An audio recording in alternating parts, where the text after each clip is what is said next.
गणदैवताय गणाध्यक्षाय धीमहि गुणशरीराय गुणमण्डिताय गुणेशानाय धीमहि गुणातीताय गुणाधीशाय गुणप्रविष्टाय धीमहि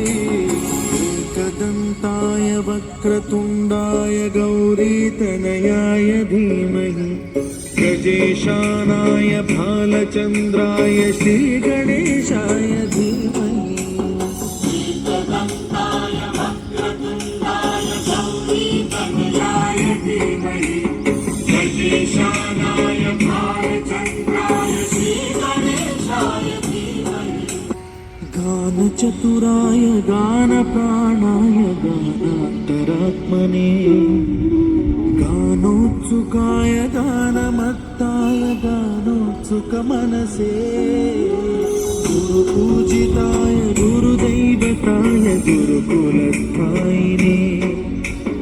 गुरुविक्रमाय गुह्यप्रवराय गुरवे गुणगुरवे गुरुदैत्यकलक्षेत्रे गुरुधर्मसदाराध्याय गुरुपुत्रपरित्रात्रे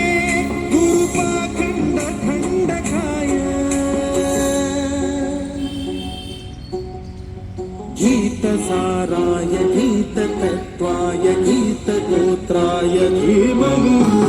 गूढगुल्फाय गन्धमत्ताय गोजयप्रदाय धीमहि गुणातीताय गुणाधीशाय गुणप्रविष्टाय धीमहि एकदन्ताय वक्रतुण्डाय गौरीतनयाय धीमहि गजेशानाय भालचन्द्राय श्रीगणेशाय